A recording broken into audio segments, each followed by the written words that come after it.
Welcome back, everyone. Yo. For those of you that actually watched to the end of the last, all of you, last episode, all of you. Although to be fair, I've looked at the videos. There's peaks on certain videos. We'll get like 150 on one, and then the next one will be like 140, and then it's weird. It's I don't know why it goes up and down like that.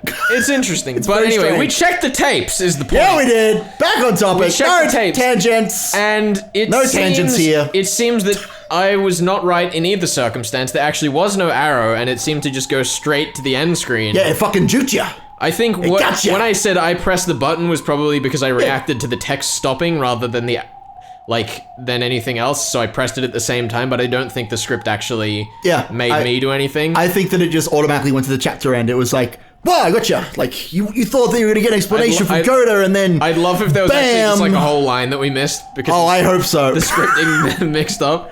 I don't think there was. I don't think there was. That would be very bad, and we would have failed everyone. We would have failed. Anyway, it was a pitch black room. It was a pitch black room. Ben, do you want some tea?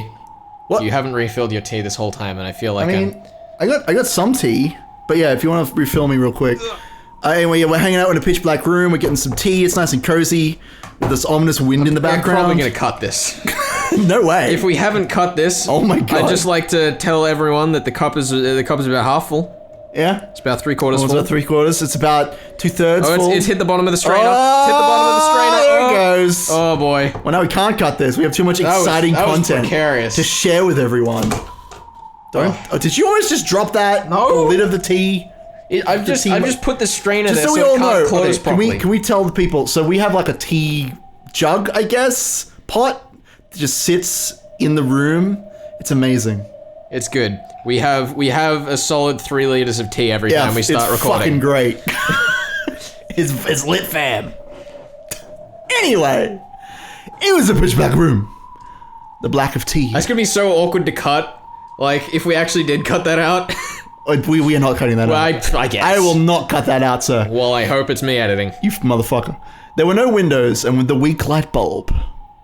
It's not actually pitch black. One could just barely make out the state of things around them. It appeared to be an old, forgotten underground storage room with some kind of dusty furniture haphazardly thrown into it. Don't pan up on cannon, I will fight you. However, even with just a little light, one could at least make out that it probably wasn't a storage room. You'll fight them? I will fight someone. What about me? You'll fight them too? I'll just fight everyone anyway. Okay, well... I just want to get on this island and fight them all and go to the chapel and press some buttons. After all, that room was sealed off with iron bars. The sacrifice cage! Yay! Where is this? Just had to compose yourself for a second. I know, I was so prepared to be canon. I need to... I don't know. Could this be underneath the mansion? Has there always been a room like this directly underneath the dining hall? They had dropped into what had appeared to be a pit, falling into this room. Therefore, it was natural to assume, it was only natural, that this room was directly under the dining hall. I was like, wait, but how do we explain that without magic? And then I realized Battler's not in the scene, so we don't need to. It's true, he's not here. I was like, does the dining hall actually have a trapdoor? That's a great question. However, not even Kraus could bring himself to believe that there were pitfalls rigged in his beloved dining hall, where he had enjoyed his meals for years, and that this dungeon-like room lay directly beneath it. But the ceiling above was of crude stone craftsmanship, and they couldn't understand how they could have fallen from somewhere up there. No, all 5 people who had been dropped here thought the same thing. Although they'd had the sensation of falling into a pit, there was no way there could be pitfalls in the dining hall, nor could this dungeon-like place be directly underneath it. But the truth was that they actually had fallen into this place and were locked in, so they were confused. Oh, it is lucky that no one was hurt after falling from such a height! Shannon, Cannon, did either of you two know about this room? No, we did not know of this room either. Really? Really? We really don't know much about... You right there? I'm just coughing a little bit. It's fine. Cut that. Breathing too much as Goder in the last episode. It's too much for me. Really, we don't know about a room like this. Despite their age, Kyrie apparently wouldn't have found it odd if they, as servants allowed to wear the one-winged eagle, might know of this mansion's secret tricks. There was a long silence, as if Kraus was evaluating their answer. No, it's probably true that you don't know. After all, this is the clean freak Shannon we're talking about. If she knew about this room, she'd probably scrub this place until it was sparkling. The filth of this room is proof that you two don't know of it. More importantly, I think we should worry about what to do next. I will say... We did have a scene at the beginning of episode 2, where Natsui's like, Shannon, you never clean shit, so clean this shit. Sure, Kennen has to, like, clean up after her, right? Yeah, so that's weird. I might be misremembering that scene, but I feel like that was a... Well, yeah, no, that was definitely a thing. Like, Shannon's kind of reputation, I guess, is that she, even if she's, like, scolded by Natsui... Oh, no, it like, was because she took a really long time. Yeah, because she, like, takes as long as she possibly can. Or something that just did the places where they do the parts where Natsui would check. Yeah. Kraus seems to, like, be more... aware. Aware. I think that's a good term to separate Kraus and Natsui. It's sad, but it's true. It's alright, she's dead, we can insult her. Oh, that's rude. Don't disgrace the dead. Exactly. We need to call the police, or rather, administer first aid as soon as possible. I'm a doctor, you know.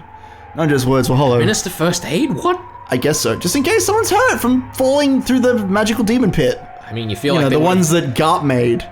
You know, there's the 43rd demon or whatever. Yeah. But, is it the 43rd? That doesn't sound right. I don't know. I'd have to check. Someone put it on screen right. Just put it on screen right now. Just throw it up what demon she is, and then we'll know. We will. 6 people have been killed in the dining hall. Everybody had seen the exact moment when they'd been killed, and since half of their heads have been destroyed, anyone could tell that the deaths had been instant with just a single glance. Everyone understood that first aid no longer had any meaning. Right, I see. Thank you, Dr. Nanjo. We already understand that our partners are no longer alive. Thanks for trying to console us by mentioning first aid. Natsui. Once again, a gloomy silence dominated the atmosphere. But Kraus shook his head harshly over and over and, for the time being, decided to forget the pain of losing his wife and to dedicate himself to figuring out where they were. Everyone listen to me. Father is hopeless now.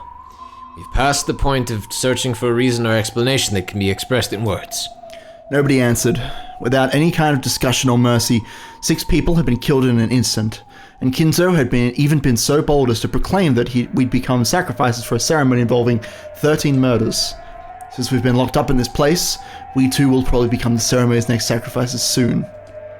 Around this time, our eyes became used to the darkness, and bit by bit, we were able to understand more about the dungeon's interior. What we thought was furniture haphazardly... Can't use that word! Not allowed to. You can. Haphazardly left in the dungeon turned out to not to be furniture at all. They were things like small cages to lock people in, restraints or else torture racks. At any rate, it was obvious that it was eerier than a mere jail cell. Since the objects were rusted together and coated in thick dust, there was no doubt that they had been forgotten. Maybe you could even call these things Kinzo's sealed and forgotten madness. Yeah, been locked up there for about 40 years. Mm-hmm. Just odd 40 years. Yeah, I don't know what you're referring to. What happened 40 years before 1986? I don't know what happened. What happened? Mysteries. However, we had been locked away in this room. Those objects weren't exactly comforting to people who were locked up, hoping to be released without harm. At any rate, let's get out of here. We've lost loved ones and friends, and would like to spend some time shedding tears, but more than that, worried about the children. I wonder if the children are safe. All we can do is pray. Come to think of it, Kumasawa and Goda aren't here. Perhaps if they were able to get away safely. You never know! It would be a relief if they were able to meet up with the children. When the going gets tough, Goda-san is reliable and Kumasawa-san is knowledgeable and calm. I'm sure they'll be able to help the children. Yes, that certainly would be comforting. Shannon and Kraus smiled bitterly a little, but they quickly realized how improper that was and stopped clearing their throats. We can't be optimistic, Nei-san. There's a chance they've already been attacked after we were. I agree. What Father carried out in the dining hall was the 6 murders of the first twilight from the Witch's Epitaph, right? Then the second twilight is to tear apart the 2 who were close. We can't deny the possibility that Goda-san and Kumasawa-san may have been killed after escaping together. We can't cling to the optimistic idea that they must have gotten to the guest house and are protecting the children. Shannon and Ken are like the only duo that's kind of like left alive and together right now that I can think of. Yeah, I mean, I guess so. There's all the partners have already been, like, their halves have been killed. Yeah. Marie and Rosa aren't a thing. I mean, Bella and George and Jessica, I guess, they're kind of a, I mean, it's a group of 4 kids. They're close. But yeah, there's no, like, obvious...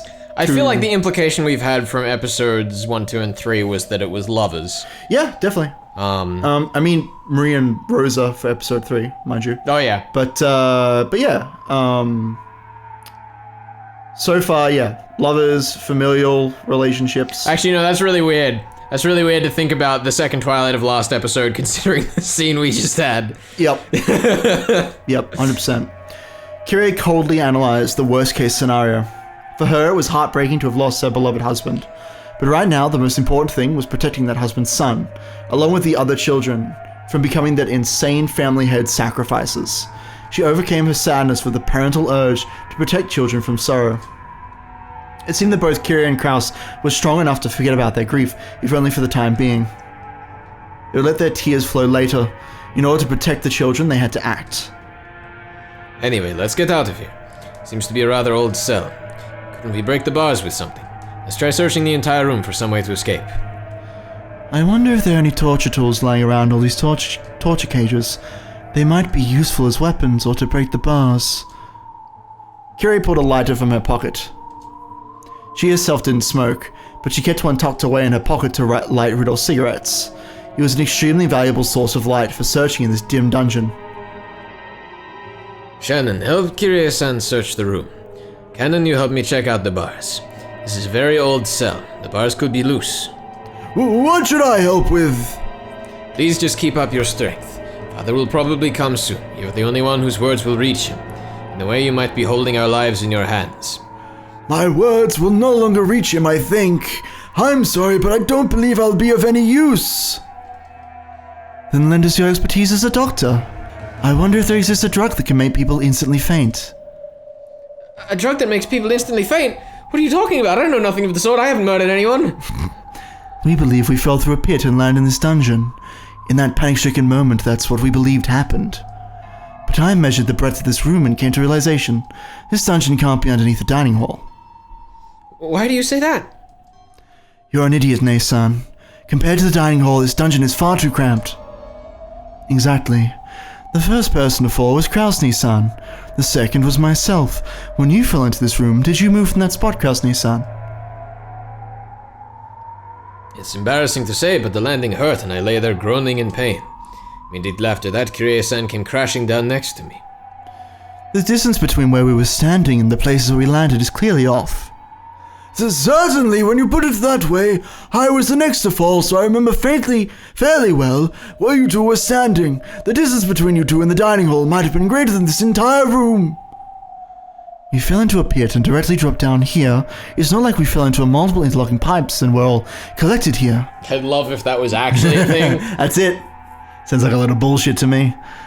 The fall was instant, wasn't it? I don't remember rolling around in some sort of elaborate water pipe system. True, we can't explain it with the pitfall. What a strange tale. What does that have to do with the drug that makes people instantly faint, like Kyrie-sama was talking about? Kyrie-sama is probably thinking that there were no pitfalls in the dining hall, correct? But in reality, we did fall. More accurately, we felt as though we fell into pits. That was only natural. Oh! After all, we experienced something that couldn't be described any other way. I see! In other words, this is what you want to say. We did not fall into the pits. We were attacked with something like a blow dart, for example, and lost consciousness instantly. It could be that we just remembered the instant we fell to the floor as though it were falling through a pit. I see. That's a much more persuasive argument than there being numerous pitfall traps in the dining hall that we've never noticed, even after decades of eating there. Nay-san, do you have a watch? Huh? Yes? I have a pocket watch. It's about 10:40. Yes, my watch says the same. In short, it's only been a bit more than 10 minutes since that uproar in the dining hall, at most. My watch has the same time. That's much too short a time to knock us out and carry us somewhere.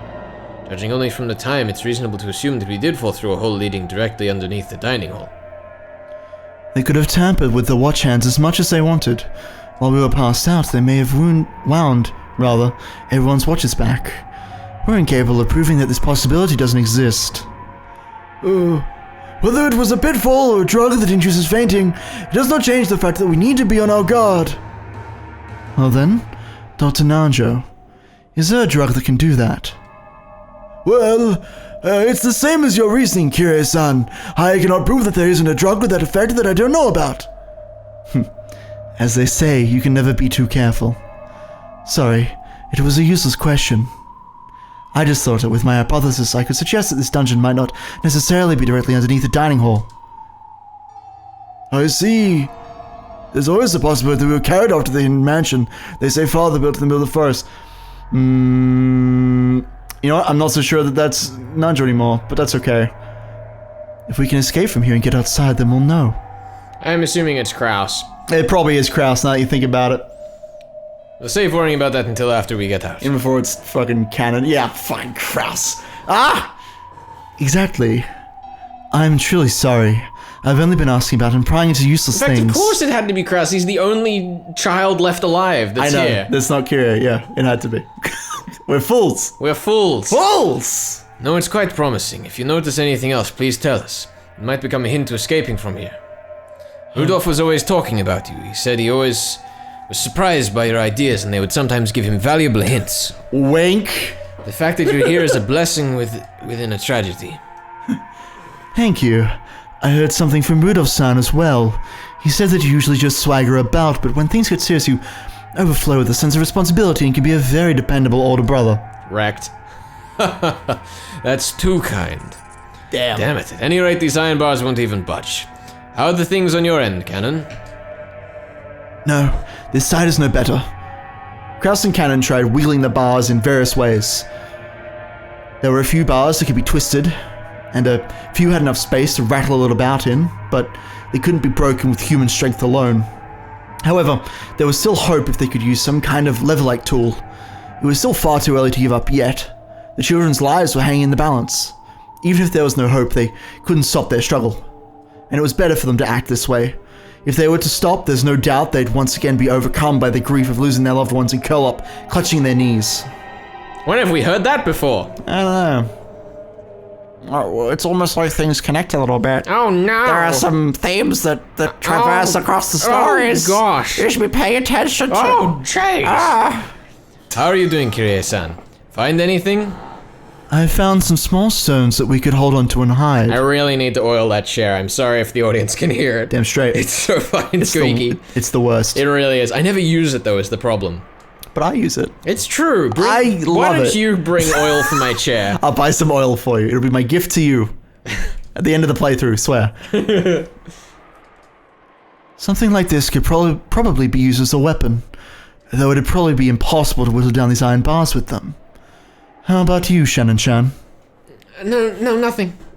This is a phone? I doubt it's connected. But we might be able to use the cord as some form of string-based weapon. If we break it, we could take out the metal parts. Krasny-san, there's a keyhole for opening the bars, right?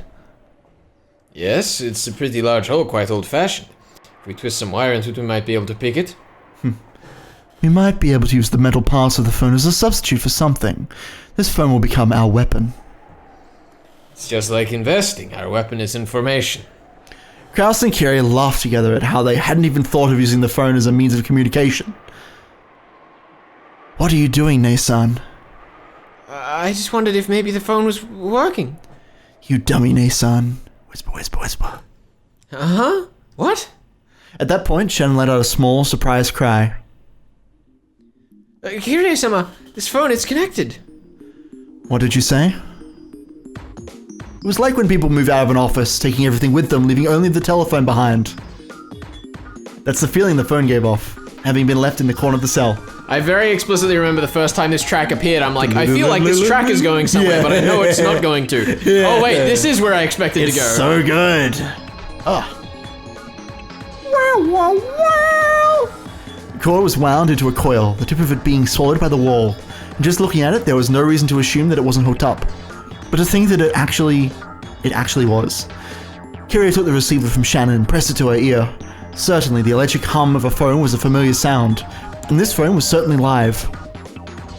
What good luck! Let's contact the police! Hold on. This is too good to be true. Could it be bugged? If they were planning a trick like that, normally they would cut the telephone line. There's actually a good possibility they overlooked this. If they noticed, they might actually cut the line this time. There's nothing we could tell the police that would be problematic for us if they overheard. Surely that was true. The point of a wiretap is to overhear some important piece of information, but the way things were right then, she couldn't think of a single thing that would come up in a conversation to the outside world that might be troublesome to have overheard. Kyrie instantly concluded there was more likely to be a mistake on Kinzo's part than a trap. You do have a point. I believe you start with 0 to make calls through the external line. Cannon-kun, I'm going to make a phone call, so will you watch how things are out there for me? If you sense somebody coming, let me know. Yes! Cannon raced off towards the iron bars, silenced his breathing, and strained his ears. As everyone present watched her, Kyrie dialed 110. I'm assuming that's the police line in Japan. I have to assume so. However, she pushed the hook down and redialed many times. It didn't seem to be working very well. The outside line begins with 0. 110 will be 0110 then, right? It doesn't seem to want to go through. Hand it over here, I'll try to call. Kraus took the receiver in Kyrie's place and tested various things. And then what happened? Tell us, Ryukishi. But in the end, they were unable to notify the police. What a drastic change from last time. Boo. The phone itself was definitely live, but the circuit was apparently cut somewhere. Did this mean that they were not so naive? So it's useless after all. It means our enemies aren't naive either. Kyrie let out a deep sigh, leaned against the wall, and hung her head for a while. As cool thinking as she was, for a brief moment she may actually have had the naive hope that the phone might actually work. She sneered at herself mockingly for holding on to that naive hope for even a single moment. Then she remembered just what was happening here. Truth be told, even after being shown a scene like that right before her eyes, or rather, exactly because of that, she still couldn't think of that gruesome mass murder as something real. It was less that she couldn't believe it and more that she didn't want to.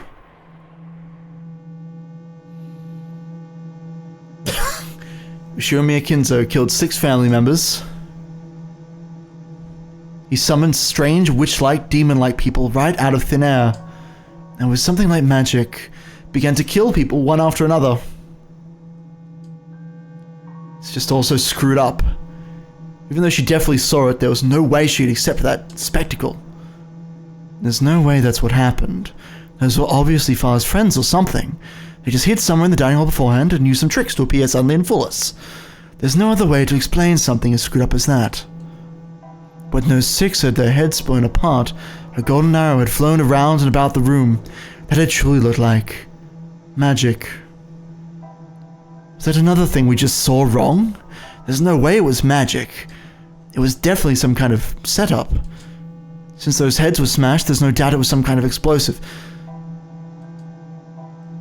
For example, a styrene toy plane like they sell at candy stores, painted gold, and with a powerful explosive loaded onto the end of it.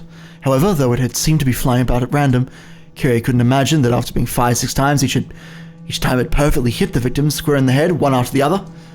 It couldn't be that there was a computer control system for finding and hitting targets, making it a high-tech styrene plane on the same level as a guided missile, right? Would he invest such a large amount of money into developing some stupid trick like that? That insane sideshow. Does this take us back to the old I wouldn't put it past father? A number of mysterious people appeared out of thin air. 6 people had their heads demolished by a mysterious golden flying object. And the 5 of us were locked away in a mysterious dungeon by a mysterious set of pitfalls, or else put to sleep by some fainting poison dart. The family conference started a bit after 10 p.m. It's only been a bit more than 30 minutes since then. Most likely, even though I witnessed it myself, that event took place in such a short period of time, so I still can't understand it and I still can't come to grips with it. For argument's sake, even if we did get a hold of the police, it would probably be impossible for anyone to accurately explain what we saw. Even though I saw it just now, my brain's fried and I have no confidence in what I saw myself. Kyrie tried her hardest to cheer herself out of her overwhelming confusion. to just hold on to her sanity. Damn it, what's going on here? Damn it. Kraus started to become more desperate, hitting the hooks multiple times and resetting the dial. Kraus had also been feigning composure, but he was unable to hide his panic. The more he retried the dial, the more the pretense of serenity peeled away. I don't know what's going on anymore. Carrie couldn't help but pray that the events that had just occurred were a dream. At that time, the look on Kraus's face changed. I got through. It's ringing. Really, Kraus-san? I see how shallow, old man.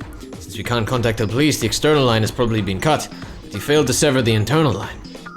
The internal line? Kraus-san, where did you call? The guest house. I'm calling the room where Jessica and the rest are staying. Oh shit? Huh? Hello? It's me. You're... Koda? Is Jessica there? Is she safe? Kraus-sama! I'm so glad that you're safe, yes! Lady Jessica and the other children are here as well, safe and unharmed! I'm really nervous you're gonna knock that over with your left hand. No, it's fine. Gesticulating that wildly. It's fine, the tea is fine. It's protected. Dad? Is it Dad? I'm so glad you're okay. Is Mom okay? Is she there? Kraus choked on his words. Kraus had clearly seen Natsu's head crushed, seen her killed right before his eyes.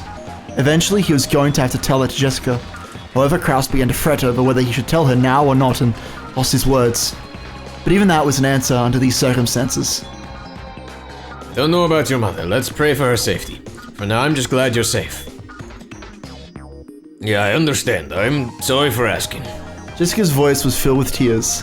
Kraus was certain now. Jessica and the rest had heard everything, start to finish, after meeting up with Goto and Kumasawa at the guest house.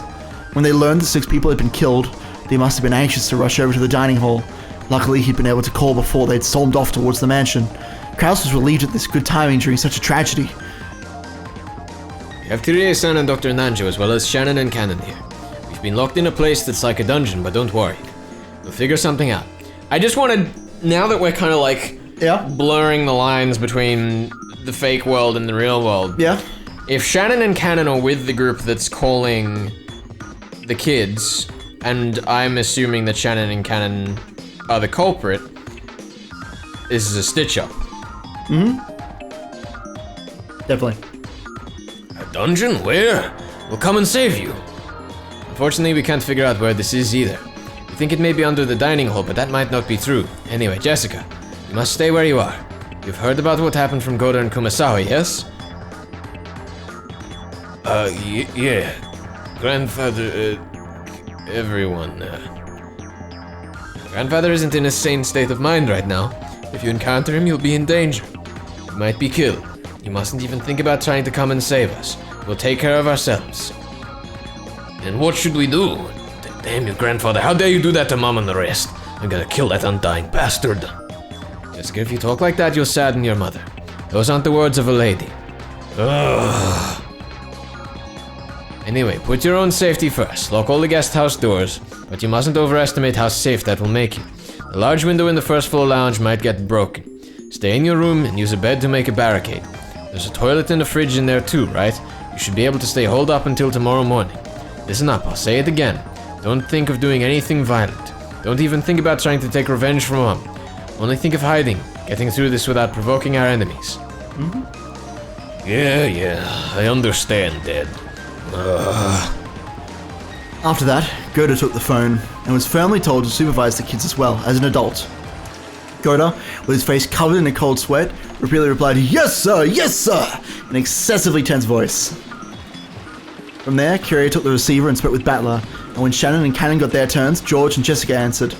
Following that pattern, Nanjo and Kumasawa picked up as well, so that all members of both sides took the receiver in turn, confirming that everyone was safe for now, even if their location was unknown, and encouraging each other, coming to an understanding on the current situation for both sides.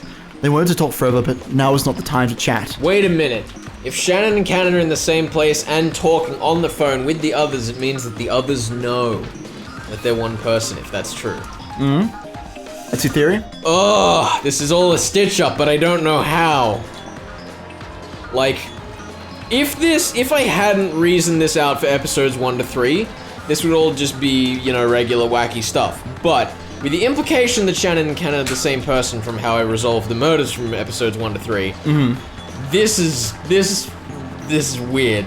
This is fucking weird. You think so? This is such, cause this means that, like, basically fucking everyone's in on this shit, which I did say was what I thought might happen. Well, it also means that if all of that is correct, then 6 people have died and everyone else is going along with it? Yeah. Everyone is in on this? That's what's fucking with me. Yeah. That's the part that kills me. Because I can understand things being a stitch up. I can understand, secrets being revealed to people that are accomplices, but this is a lot of people. What is going on? Yeah, totally.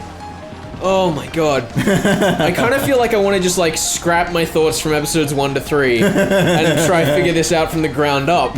But the things that I thought from episode 1 to 3 seem to be working so well that I don't think I can. It's a great question. Oh. We should get to the end of EP4 before you go any deeper, I think, because you're gonna kill yourself. Unless you have just a sudden realization and then solve everything, of course. Let's continue. Sudden realization, it's all Goda, it's all one person. It's all fucking Godatris. Literally everyone is Goda. The best There's only one character on the island, it's Goda. Yep, Now is not the time to chat. Kaz explained that they would be hanging out for now, and those in the guest house consented. If anything happens, we'll call. Wait by the phone so you can pick it up quickly. Again, be careful. You mustn't do anything rash. Yeah, I understand. As long as you and Canon Kun and the others are okay, that's good enough for me. Fuck you, Shannon. We'll do our best. Shannon is okay. Stay safe. Yes, of course. Well then, I'm hanging up for now. Be on your guard. With that, the phone call ended.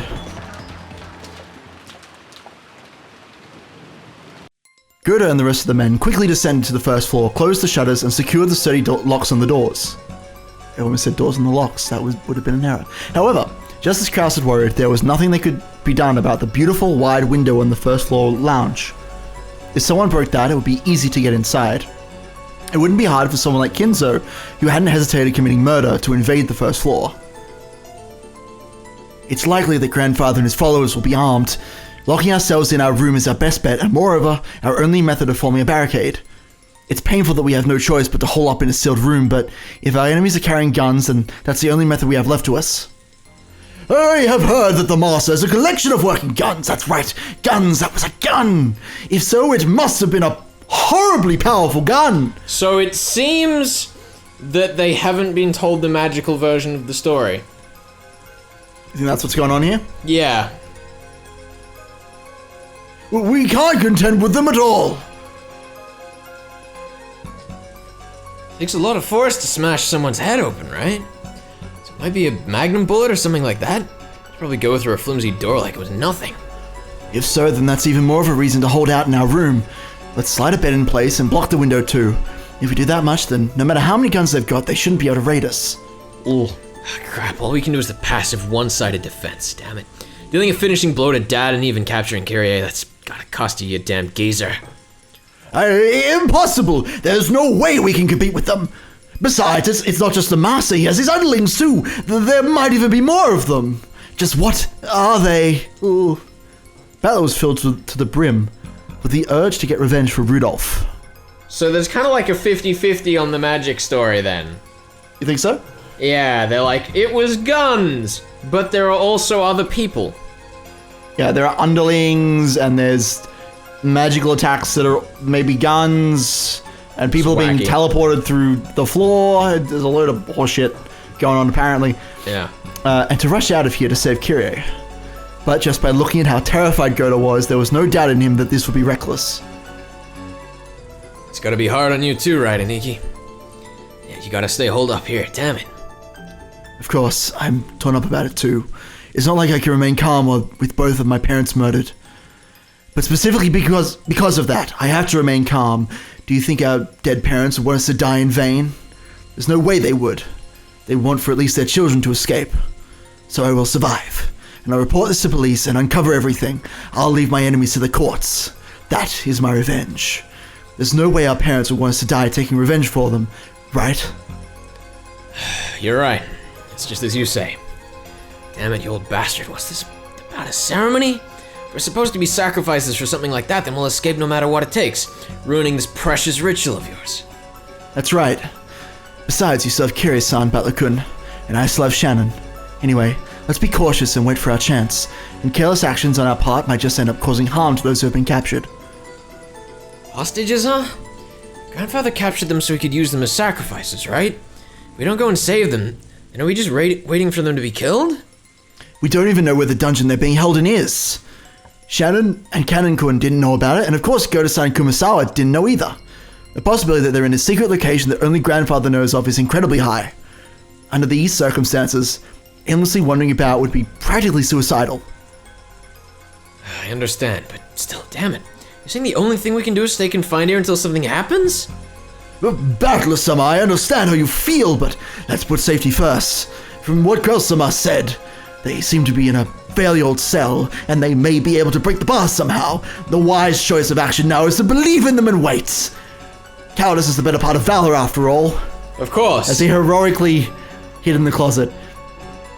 Grandfather has a number of subordinates, and they're all armed, correct? Yes, he does, and they're probably all armed. Goto had been able to say that Kinzo had comrades with him, but he hadn't been able to mention that they were mostly young women like witches who had used strange magic to murder. If he had said that, it would only have cast doubt on his sanity. Of course. And not only that, he himself still couldn't understand what he had seen and was doubting his own sanity. But regardless of sex or appearance, regardless of whether it was done with magic or a gun, the fact that those girls had followed Kinzo's orders and killed 6 people in an instant was an unshakable truth. Unshakable truth. Unshakable truth. If that group came to attack the guest house as well, what would happen? Just closing the doors and windows like this was surely meaningless. It's true. Closed rooms are notoriously effective against witches. Goto and Kumasawa. The only thing left for those two, who had witnessed the massacre in the dining hall, was to cradle their heads without knowing how to interpret what they had seen.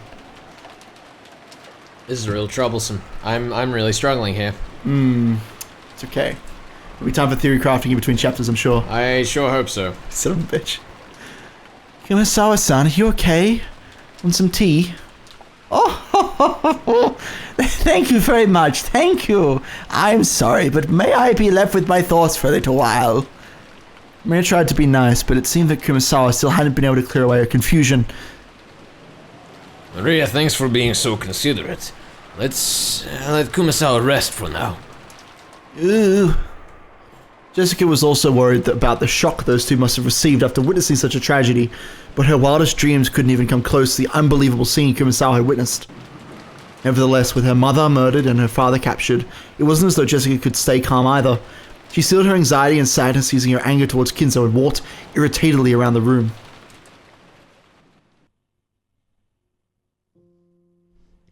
Kumasawa-san, is Mom really dead? Yes. I've never seen such a horrible way to die before. Is it possible that she's still alive and that if we fix her up we could save her? It's not possible for a person to have something like that done to their head and live. Yeah, you're right. There's no need for first aid once your head's smashed. Usually, When Goto had come flying to the guest house, he had, overcome with agitation, told about the massacre in the dining hall without concealing anything. Except for the part about witches and magic, which they themselves still couldn't believe. In other words, he hadn't even sugarcoated the cold-blooded way in which Natsuki and the others had died. It was too late now, but Kumasawa regretted the fact that they'd obviously said too much. However, while lightly shaking her head, and with a slightly painful laugh, Jessica spoke. Actually, thanks to what you told us, I was able to stay level-headed. If you'd avoided mentioning the part about her head being smashed, I would have thought she might still be alive. And I would have run off towards the match and met Grandfather, and I might have gotten killed. That sliver of hope could have been a fatal one in the end. So I'm grateful. I am truly sorry. I am so sorry we didn't choose our words more carefully. Don't worry about that now. There's nothing we can do for Mom, but Dad's still alive. Canon-kun and Shannon and Kyrie, Dr. Nanjo too. I want to save them somehow, but we shouldn't do anything unnecessary that might make things worse for them. The most helpful thing we can do right now might be to wait by the phone. They might receive a phone call asking them to create a diversion while the others escaped, or the others might discover their location and call for rescue. Jessica understood that in order to act promptly when that time came, the only thing they could do for the time being was to wait in this room.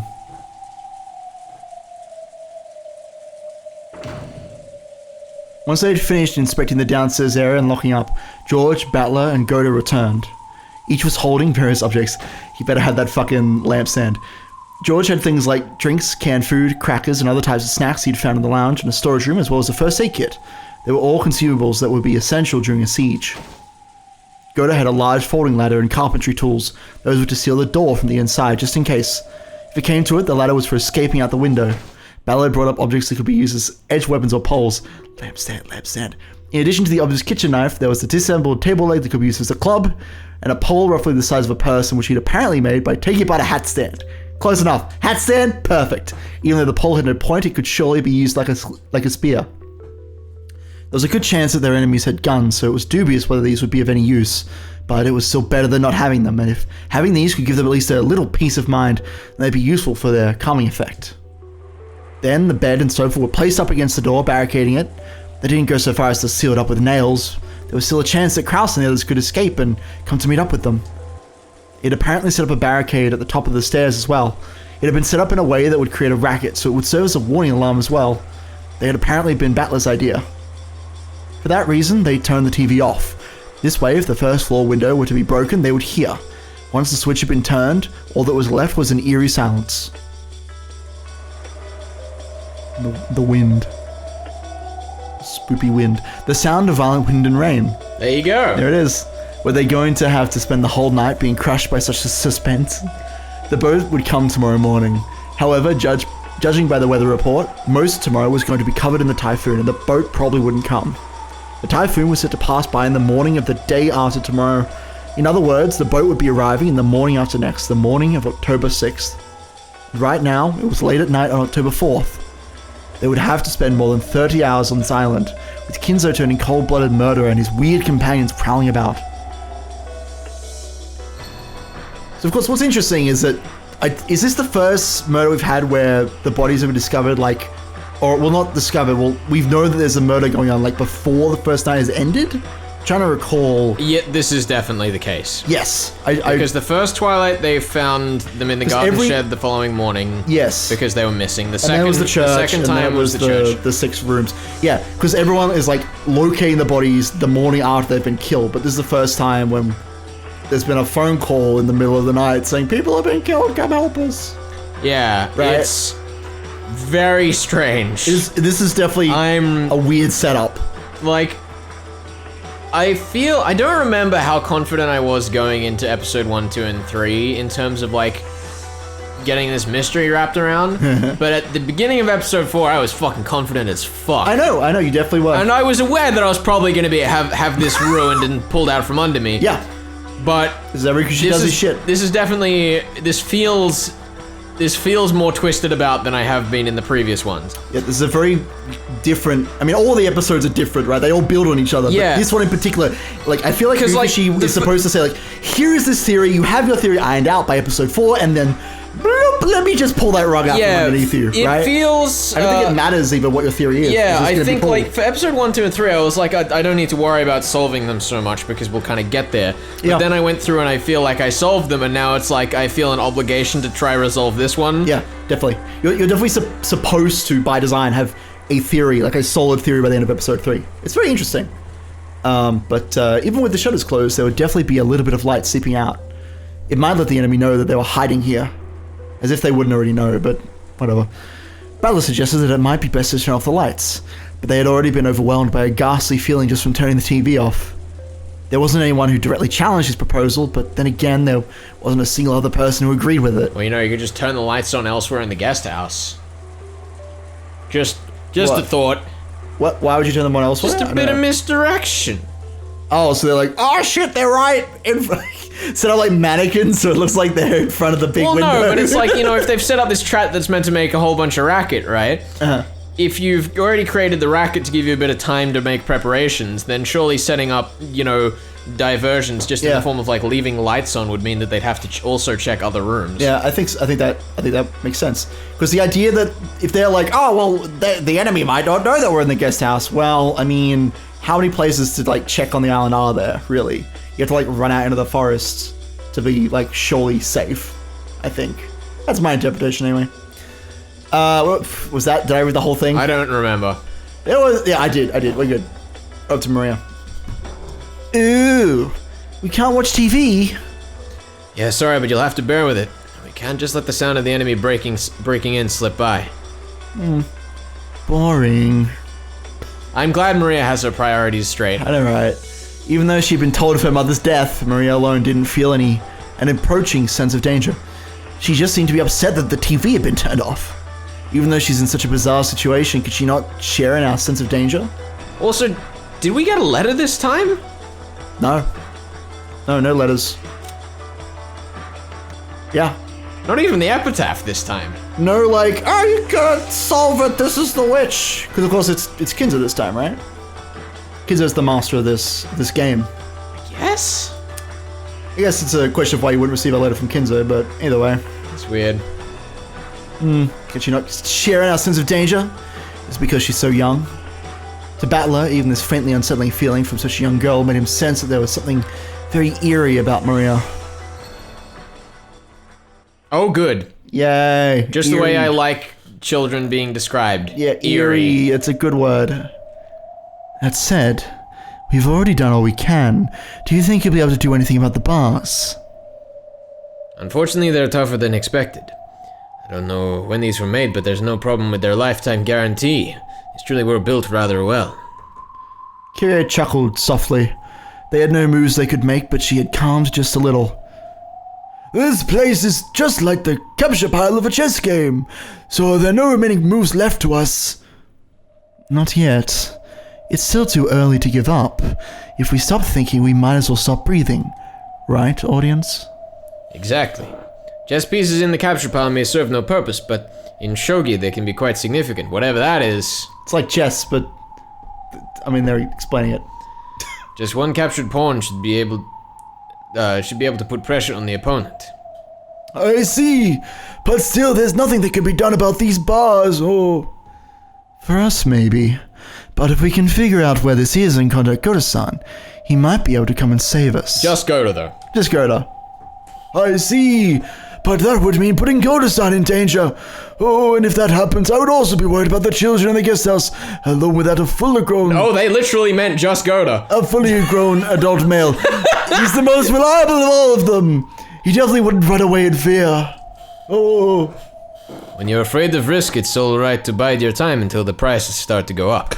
No. However, if you're too afraid to cut your losses, you might end up with just a scrap of paper or an island with a resort on it that no one buys. Aren't you the one with the bad business sense? Why are you giving us lessons on risk? God damn it, Kraus! Well, in this case, that represents our lives. No! Put Kyrie in charge. She's much more competent. And our dignity as parents, right? After talking big like that during the telephone call, telling them that they should behave because we'll manage something on our own, we can't just start asking for help right away. That would be very uncool. By this point, I've long since thrown out such useless pride. Why don't we put our heads together? Where is this? Is it really underneath the dining hall? Or else is it a different place separate from the mansion? Kraus, Kyrie, and Nanjo began to discuss this further. But what about Shannon and Cannon? What are they doing? Cannon was squatting by the bars, silently trying to sense anyone's presence, just as he had been ordered. Shannon came close to him, and they both squatted down together. Do you sense anyone? Yes. They haven't focused their attention in this direction, but there's somebody relatively close by. Is it human? I think it's the goats. Their breathing. It's rather noisy. Cannon's ability to sense the presence of others was several levels above that of a human. He said that their breathing was noisy, but Kraus and the rest couldn't even pick up the slightest hint of it. Therefore, if he had obediently reported it, they would have merely doubted Cannon's ears. They got us, didn't they? It's rare. To think that they captured us without killing us. This time Beatrice-sama didn't make an appearance, and the master left his study. I don't have a clue what's going on. I know. Whatever happens or changes, it's all for that witch's fickle entertainment. In the end, nothing will change. Every time someone in this story says this time, it kills me. We just had it happen in editing for episode 2. Yeah. And I was like, does this mean Kinzo's done it before? I don't know. Does this mean Kinzo was aware of the last game? It's a great question. Now, whose line is this? I've already forgotten. I wonder if we'll be able to go to the Golden Land this time. Cannon. Who knows? We have a high rate of losing. Oh. Come to think of it, it's very rare for us to survive the first Twilight together. Fuck, they are aware! I get the feeling that it's incredibly unusual for us to be able to talk together like this, even though the ceremony has already begun. It may be, but even that's just for the witch's entertainment, I'll bet. I can't think of it as anything other than letting us live just a little longer to ridicule us, so we usually drop out right at the beginning. The thing that I find interesting about this is that if these ones are aware of the previous games, and that we've also had it relatively confirmed to us in 1998 that the other games were, like, written down, does this mean that whoever is writing this one is, like, writing about someone else's version of the game or something? Because, like, the other author, if we're assuming that episode 1 and 2 were, like, and I guess 3 were, like, message bottles, or whatever, it seems that episode 3 was aware of what happened afterwards in that Ava survived. It seems that this one was aware of the previous games. So... yeah, sure. It feels to me like someone is writing based off. You think that episode 4 might be, like, someone else writing this story? Yeah. Maybe, I guess. I don't know why. Why that would be a thing. But it's just I think I mentioned it earlier, but there just seems to be a very tangible stylistic change. Yeah. In 3 and 4 relative to 1 and 2. There definitely is a stylistic change. In terms of, out of the game, I would say Ryukishi, like, he wrote it. He wrote 3 and 4 to be a bit easy to understand. That's the rough thing for me, is that it's like, on the one hand, it could just be Ryukishi, like, evolving his story as an author because he released it over time. Yep. But on the other hand, it could actually be him trying to do something intentionally with the style. Maybe. And I feel like because of how top-notch everything has been linked together, it seems, thus far, I feel like it's got to be intentional. Okay, cool. Yeah, sure. Okay, that's a theory. That's cool. I like that. See if it has any bearing on events. Shit. We've lost it again. Point for the writers. Go up one. Check the last line. No. That was 2 back. So this was Cannon, Shannon, Cannon, Shannon. I wonder if we'll be unable to reach the Golden Land again. I'm sure we won't make it there. If we hold on to any foolish hope, we get taken advantage of again. Nailed it. Nailed it! Take that point off. Yeah. Right out of there. That's right. Last time you got taken advantage of, didn't you? I'm an idiot. Cannon made a sour look and turned his head. He's not wrong.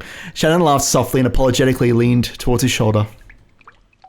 I'm glad Milady is safe. She's only escaped from the first Twilight. She might just be waiting for an even crueler death later on. What about you, Nay-san? Aren't you glad George and I are safe? It'd be nice if you two could reach the Golden Land together. Thank you.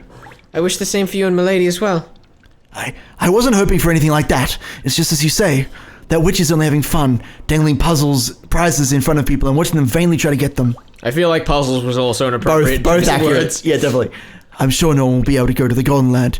If I wish to reach the Golden Land with Milady, then that person will find it funny and will certainly never let us reach that place. You're right. Beatrice-sama is thinking about which order of sacrifices will be the most interesting. The whole thing about them being chosen at random is just a blatant lie. That swindling witch. All that about having any wish you want granted in the Golden Land is probably just a lie too. That's not true. The Golden Land is a wonderful place. Have you been there? Only for a little bit. Though even that was probably just a joke of Beatrice-sama's at the end of episode 3, just to fuck with the audience. Well, they were both there. I know. I'm just saying. But I was making a joke. I know, but your joke doesn't hold up to scrutiny. That's all I'm saying. It's true. I'd never make it as Ryukishi in life. It's true. We are not Ryukishi. I don't have as smug of a face. That beautiful hat. What a hat. Anyway.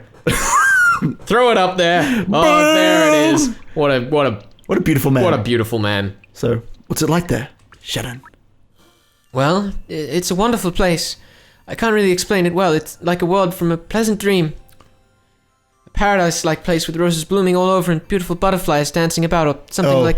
Oops. Oh, no, it's a question. Oh, something like that. It's a question. It's not a place with a tangible image like that. It's really like the inside of a dream. When you're there, it's very gentle, very peaceful, and you're allowed to sleep as long as you want, like when you wake up early on a day off, lying on a futon. Sunlight comes in through the cracks in the curtains, and you think you'll have to wake up soon, but then you realize it's your day off and you can go back to sleep. This is confusing. I just wish they put sprites on the screen. I really wish they just put sprites on the screen. Anyway, that was definitely you. I think you'd be wasted on me. Waking up on accident, even though it's your day off, is something only you would do, Nay-san. So? Well, when I was there, it was very satisfying and very calm. When I returned to this world, even though I had just been there a second ago, I couldn't remember it well. It's like when you can't remember a dream you were just having. But I still remember that it was a very calm and quiet world. That's it? What the heck? That golden land she's always bragging about isn't anything great at all. I thought it was a place where your wishes come true. That's right. It's a place where all your wishes will be granted. Well, maybe that's not quite it. It might be better to say it's a place where you won't wish for anything. For example, Canon-kun, if you were cold and wished you had a jacket, you'd be happy to be given one. But if you were in a warm room to begin with, there wouldn't even be a reason to want a jacket, right? That's what the Golden Land is like. There's no need to even wish for most wishes. It's a world where everything is calm. You could even say it's a place that transcends the concept that having your wishes granted will bring happiness, a world released from everything. It sounds somewhat like a religious world. And there, everything is equal. Anything that can think is equal. There are no humans, furniture, no witches. There I was equal to everyone. There's no longer any need to feel ashamed that I was furniture. It was honestly a happy world where all humans and even witches were equal. I can't really remember it well, but I have the feeling that when I was there, I was even equal to Beatrice-sama and we were good friends. If that which is there, it can't be much of a paradise. So, you want to go to that golden land with George-sama? How strange. The golden land is a utopia where you can be pleased with everything, right? Would you be content even if George-sama wasn't there? Golden Land is very calm, peaceful, and everything is equal. But actually, happiness alone is left out. It isn't a happy world? Of course, just by being peaceful, calm, and equal, it's an incredibly happy world, but I guess you could say that it's a world of zero where you're released from all negative worries. The human world is filled with negatives, so of course a zero world is incredibly happy, but it's still zero. What a luxurious problem to have. I don't want to give a point. I don't want to give a point away. I don't want to give. Just give us a sprite. I can't tell who it is. This is you. Because you're Ken's Nay-san. Yeah. It's something like this when you're nodding off on your quiet holiday morning. If the person you love is the most is next to you and holding your hand, then it becomes an even greater, more wonderful happiness. Something like that. Sorry, your Nay-san is too dumb to be any good at analogies. In other words, to you, the greatest happiness will be reaching that world together with Josama. Yes, and surely for you it would be reaching that world together with Milady. Well, we'll be released from our worries in a fair world. It's like some kind of strange religion. Some kind of strange religion. I'm more worldly minded. I imagine a world where we would be given some magical medicine and we could be reborn as humans or something like that. If you go, you'll understand. If Beatrice-sama really is a fickle person, then surely someday she'll let you get a glimpse of it too. If so, then you'll be able to understand my analogy. Well, I'm not holding my breath. At any rate, it seems like game over for us this time already. I'll hope for another chance. You're right. If we cling to any overambitious hopes, Beatrice-sama will take advantage of us. It might be best to just stop thinking and let fate take care of us. We can just be as simple chess pieces. No matter what we think or don't think, we can't escape from the witch's chessboard. Our role is now just to wait and see how we'll be tortured to death. For us, the dream of the Golden Land is too empty. You're right. Sorry. Cannon shrugged his shoulders and told Shannon to leave him alone because she was in the way of his duty, distancing himself from her.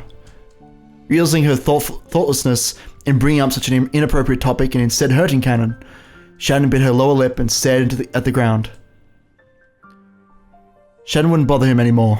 She went off and crouched down in a corner by herself. So before we go any further, I wanna touch on this, because this is gonna try and make us not think about it. I figured. Let's go. So I wanna ask you. We just had a long spiel about the Golden Land and what Shannon thinks the Golden Land is. Oh, she's been there, but Cannon hasn't. Like, what is the Golden Land? Do you have? have any ideas what that might mean? Because obviously we had the hint in episode 3 that was like, maybe, because this is what you were talking about, like maybe the key to the Golden Land, or like gets some gold or something. It like opens up a small Golden Land, like so the Golden Land is gold. And the epitaph, you're like, oh, it's the gold in the bunker, like whatever.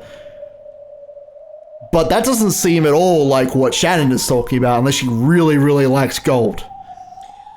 This is true. What was all that speech that went for like 10 minutes straight? There's got to be something important there. Here's the first thought theory. Yes. Assuming that everything I have guessed thus far is accurate. Sure. Go for it. And that is that whatever the culprit found or knows is in the Golden Land / bunker is something that releases them from their worries. Okay. Like, it is their mission objective, they're happy with it. And if we extrapolate that to the whole thing where I said, like, how do these final Twilights keep happening where everyone dies with the same description? Maybe it's explosives. Maybe that's it. Maybe it's like, oh shit, here's the way to execute what I've been trying to do all of this time. Yeah. I don't have to worry about anything anymore. There's the answer to my problems. Okay. That's my first guess. Okay, sure. So you think that this explosives or something is the Golden Land? No. I just think that whatever is in the physical, like, bunker below the island has freed this culprit from having to worry about what they're doing. You think so? That's, like, first guess. I don't know, let's... Why would Shannon... If you're correct and they're the same person, then surely they have the same, like, perspective on that, right? Oh, we can't scroll up any further. No! Well, that's unfortunate. But yeah, she talked about this place where there's no emotion. The other thing that piques my interest is it's a world of zero. Yeah. I feel like the only time we've ever had zero mentioned before is Ben. Have you got it? What's your theory? So Ben. Okay. Ben. Throw it at me. I think I just got it. Okay. I was about to ready. say that I find it interesting the world of zero because the only time we've ever really had zero mentioned in the story is when the clock gets to 24, right? Okay. Because it's at 0, so everything starts again. And Shannon has only Cannon has never survived to the end of the game, right? Shannon's never survived to the end of the game. Yeah. What's the difference between the two of them? Hold on, let me think. I will refrain from cackling. I feel like this is referencing that at some point Shannon has survived the game board. I don't know. I'm trying to figure out the method by which this has happened, though. Okay. I mean...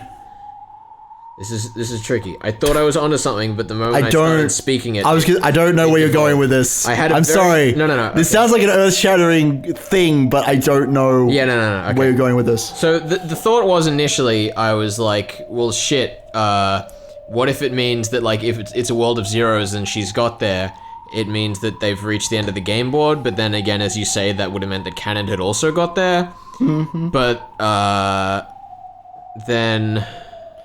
I have another suggestion for you if you'd like. Yeah? There's one other time that springs out to me as a time where the number 0 has been mentioned. What's that? Maria's power as the Witch of Origins is to create 1 from 0. That's true. So, just mentioning that. Not that it's important or anything.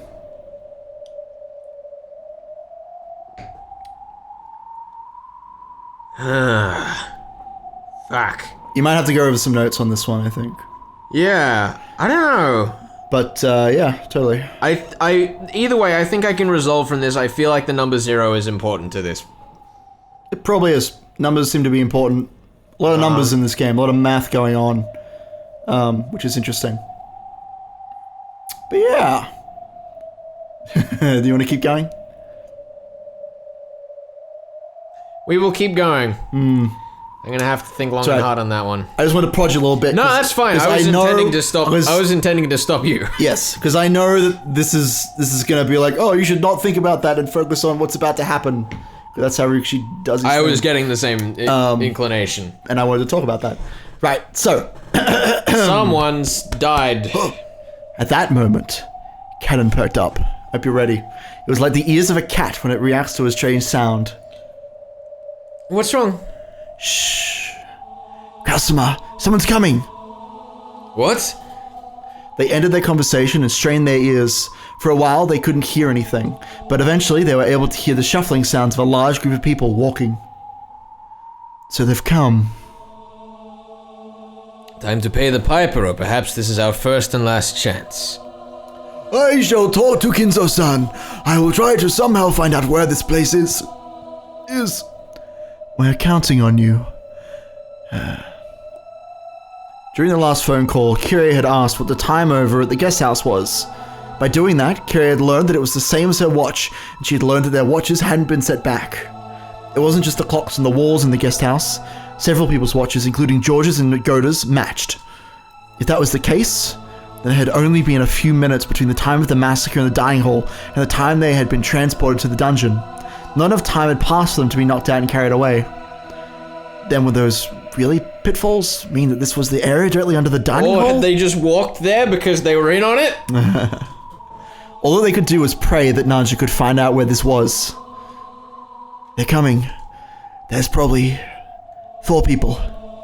The master and 3 of those who appeared in the dining hall. Oh no. That's enough. You come back here as well. We'll deal with the rest. Shannon-chan, sorry, but can I have you sit by the phone? Hide it with your skirt. Yes. The shuffling came close, and there was the sound of a large door being opened in the hallway. The light they were apparently carrying illuminated the hall, stroking the walls with sharp, razor-like shadows. That sure was the cheapest sound effect the game's ever played. Gee whiz, I need to up that budget. And then, the light from the lantern they held illuminated the prisoners through the bars. The bars' sharp shadows divided them up lengthwise. There were 4 silhouettes. It was Kinzo, Renove, Vigilia, and Garb. Nice. Divided them up Look at that. lengthwise. Perfect. I have Renove and Vigilia, and you have Kinzo and Garb. It's all coming together. Told you I had a plan. Oh hey, there's actually bars across the screen. I'm surprised. Hey, they have the budget. Silence, everyone. Please welcome the head of the Yoshiomiya family, Lord Goldsmither. Goldsmith? It's father's pen name. Seems he always signs with it when writing those bizarre grimoires. Kinzo, made English style. Shouldn't that be Golden's warehouse?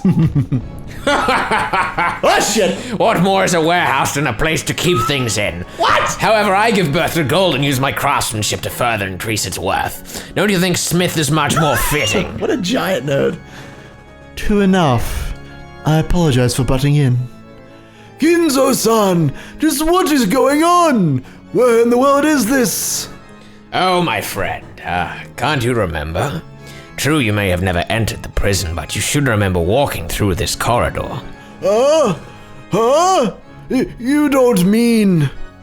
Do you have an idea?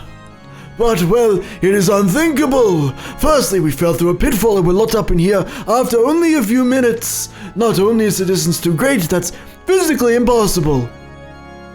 For a human, right? Yeah. Father, is this the mansion? To think that the mansion had a basement like this. Kraus! Wasn't there a place whose existence you all whispered of and which you tried to follow after me several times, trying to find? This is that place. No, to be correct, this is its basement. Oh shit. Could this place be the basement of Kuwadorian? Oh, a splendid observation. This is indeed the basement of Kuwadorian. Kuwadorian? You don't mean Father's room in the hidden mansion? It really exists? This mansion was constructed for the sole use of my beloved witch, Beatrice. It's truly a shame that I cannot guide you to the above ground sections as it is such a beautiful and elegant mansion. How lovely. Just the 2 of them alone in a mansion with a prison like this. I guess Father's tastes are a bit more than I can stomach. Kei-san, perhaps it would be wiser to refrain from such rude comments. Yeah, but I agree. If a mansion was given had this kind of dungeon in it, that'd shake me out of even a century-long love, and I'd take anything of value and run. Oh my, so you don't have an interest in this kind of thing. And there I was thinking you would head over heels for it. Of course I go head over heels. Like if I get a collar or something for a birthday present. But only if he's hot. Silence! Perhaps you could use a gag more than a collar right now. Oh, you have an interest in that too. You sure are picky, Leah. Don't just go around shortening people's names on your own. Enough, you noisy women. Wow. Are you telling me you'd be locked up? You'd like to be locked up in the same cell? I apologize, master. This old buddy of mine would not be able to stand such a cold prison. Vigilia quickly apologized, but Garp and Renove merely laughed together. It was like they thought they alone couldn't be imprisoned, or else that even if someone tried to imprison them, it would be pointless.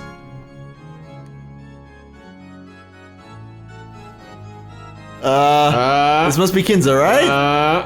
It must be Kinzo. No? This is a tough one. Oh! This is the greatest decision. I feel like because Garp just appeared, I feel like it must be Garp. A prison is a place from which the captured cannot escape. That implies a strong will and love not to let them go for a lifetime. Not even worth speaking of love to a woman you could give up on if she ran away. A woman who makes you so insane that you don't want to let her escape to the point of binding her in chains because she was worthy of that. She was a love worth sacrificing my life for. I will not ask you to understand. No one can bind me. I will not be bound. I don't want to be loved. I want to love. I feel the same as Goldsmith. That's why I understand the madness of your love. Love and madness are two sides of the same coin, or so they say. How bothersome. But learning where we are so easily was a big step. We'll ask the details later, but it seems you know about this place, right, Dr. Najo? Oh, yes. If that hallway is the underground passage beneath Corridorian, then if we go straight down it, it will become a long tunnel, and if we stay on that, we should be able to return to the mansion. And if we could just do something about these bars, we could go home. Father, what are you planning to do with us? As I have already declared, you'll become sacrifices for the later twilights. But thou must. There are conveniently 5 people here. Exactly enough hostages for the 5 gougings. I see. Then it's time for us to pay the piper. Eventually. That's not why I've come to visit you this time, so relax. Besides, I believe I've said it already. If one of my grandchildren is deemed suitable to inherit everything from me, then the ceremony will be called off. In other words, your lives will be spared. What are you planning to do to the children? I shall give them a test to see if they are suitable to be the successor or not. If even one of them can surprise me, I'll call the ceremony off. And if there isn't anyone suitable, what are you planning on doing with the children? There's no need to worry about that. After all, you'll all be sacrificed first. How could anything that happens after that concern you? Entrust your fates to your own children. Your children, the embodiment of what you've born, taught, and raised. They should be the most suitable ones for you to entrust with your fate. Don't look so worried, Kraus. Believe in the daughter that you brag is worth 10 billion yen. Exactly. Children are the embodiment of their parents. It's fitting that we put our fate in their hands. That applies even to you, Father, right? This girl has guts. What a waste on Rudolph. Damn. Curious, son. It would be best not to aggravate him too much. I agree. Let's bear with it for now. That's right. After all, we're just fish on the chopping board. There's nothing more we can do now. Ha! Now you can insult me with such vigor. I don't dislike that kind of woman. See? Beatrice was like that too in the beginning. Damn. Master, perhaps we should get back to the main topic. We've been off track for a while now. Ah yes, there was that. Sorry, my friend. Well then, back to the main event. For that I've prepared a phone. Shannon, how clever of you. You don't have to hide it any longer. That's something I arranged for. My apologies. Shannon quickly withdrew herself and the telephone was revealed. Ah, what a lucky guess! Kraus, call the grandchildren in the guest house. Tell them of the test and of the start of my trial. Renove motioned for Kraus to pick up the receiver. And if I say no? Oh, and why do you think you're in a position to negotiate? If you don't make the call, then the grandchildren won't even be given a chance. The Shiromia family will end here.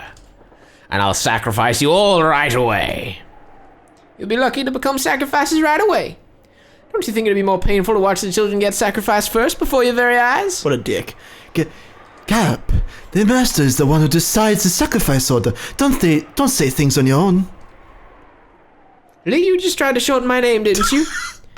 I did not, and I told you not to shorten other people's names on your own. Women truly are... Noisy. Pokoko.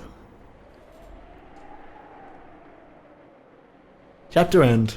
Oh boy. Yeah. I am loving this version of Kinzo so much. He's insane. More insane than usual. Somehow. Excellent. Amusing. Truly amusing. Yes, indeed.